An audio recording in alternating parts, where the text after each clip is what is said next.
Hi friends, welcome to వని వంటిల్లు. ఈరోజు మనం హల్వా ఎలా తయారు చేసుకోవాలో చూద్దాం. హల్వా అంటే ఇష్టపడని వాళ్ళు ఉండరు కదా. ఇలా కరెక్ట్ కొలతలతో తయారు చేసుకుంటే మనకి స్వీట్ షాప్లో లాగానే ఇంట్లో మనము చేయగలుగుతాము. చూడండి ఎంత సాఫ్ట్గా, ఎంత టేస్టీగా అనిపిస్తుందో. చాలా సులువుగా తయారు చేసుకునే వీట్ హల్వా ఎలా తయారు చేసుకోవాలో చూద్దాం. ఒక బౌల్ తీసుకోండి, దానిలో హాఫ్ కప్పు గోధుమ పిండి వేసుకోండి. హాఫ్ కప్పుకి పావు కప్పు వాటర్ పడుతుంది. మనం చపాతీ పిండి ఎలా అయితే కలుపుకుంటామో కొద్ది కొద్దిగా వాటర్ వేస్తూ గట్టి ముద్దలాగా చపాతీకి కలుపుకున్నట్టుగా అలా గట్టి ముద్దలాగా కలుపుకోండి.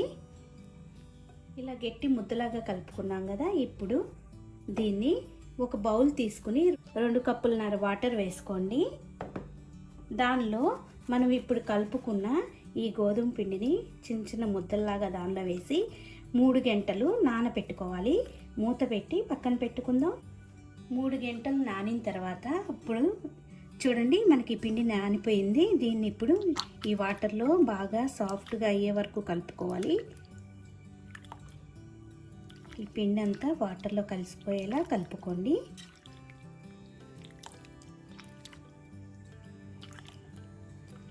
రెండు నిమిషాలు ఇలా కలుపుకుంటే చూడండి ఈ పిండి అంతా కూడా మనకి వాటర్లో కలిసిపోయింది.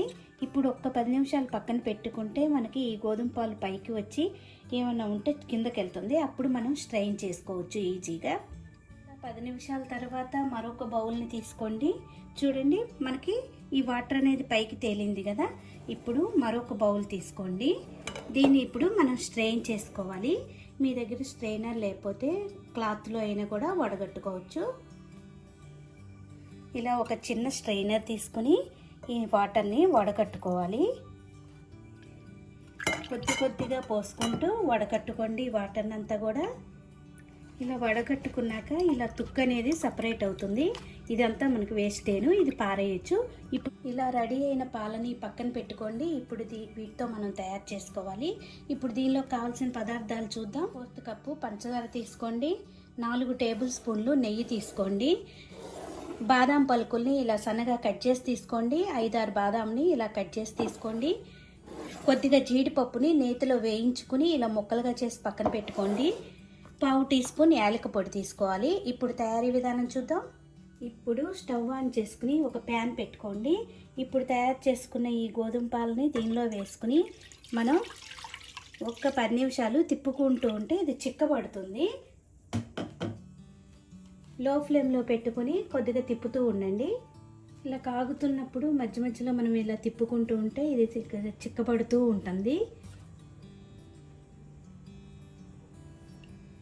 చూడండి మనకి ఇలా కొద్దిగా చిక్కబడింది కదా. ఇప్పుడు దీనిలో పంచదార వేసుకుందాం. దీనిలో 2 టేబుల్ స్పూన్లు నెయ్యి కూడా వేసుకుని ఇది బాగా దగ్గర పడే వరకు కూడా తిప్పుకుంటూ ఉండాలి. 2 టేబుల్ స్పూన్లు నెయ్యి వేసుకుందాం.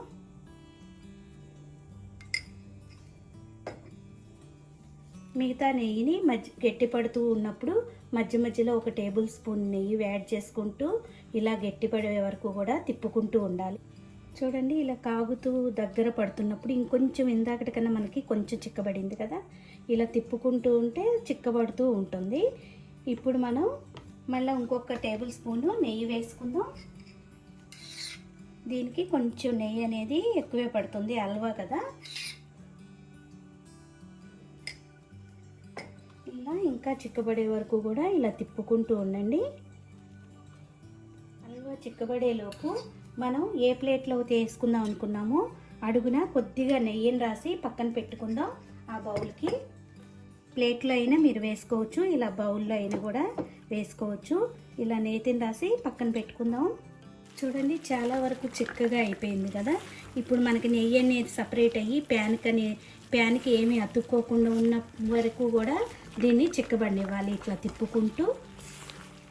ఇప్పుడు దీనిలో ఇంకొక స్పూన్ నెయ్యి కూడా వేసుకుందాం.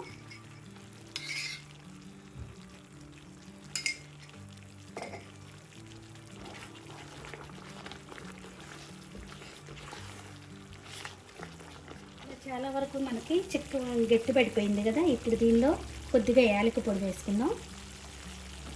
దీనిలో మనం జీడిపప్పుని వేయించుకుని కట్ చేసి పెట్టుకున్నాం కదా. ఇప్పుడు జీడిపప్పు పలుకులు వేసుకుందాం.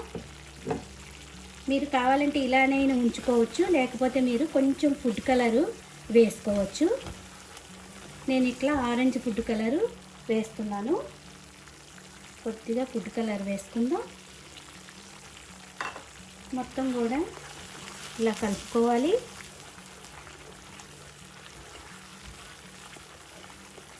చూడండి, నెయ్యి అనేది మనకి పైకి తేలింది కదా. ఇప్పుడు ఇది గట్టిపడిపోయింది కదా. ఇప్పుడు స్టవ్ ఆఫ్ చేసుకుని దీన్ని బౌల్లో వేసుకోవాలి. ఇప్పుడు మనం నెయ్యి రాసి పెట్టుకున్న బౌల్లో దీన్ని వేసుకుందాం. ఈ బౌల్లో వేసుకోవాలి.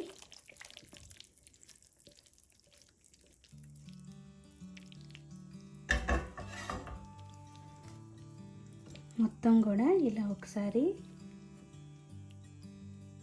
సరి చేసుకుని దీనిలో ఇప్పుడు పైన బాదం పలుకులు వేసుకుందాం. దీన్ని ఇప్పుడు 10 నిమిషాలు ఆరనిస్తే మనకి ఎంతో టేస్టీ అయిన వీట్ హల్వా రెడీ అయిపోతుంది.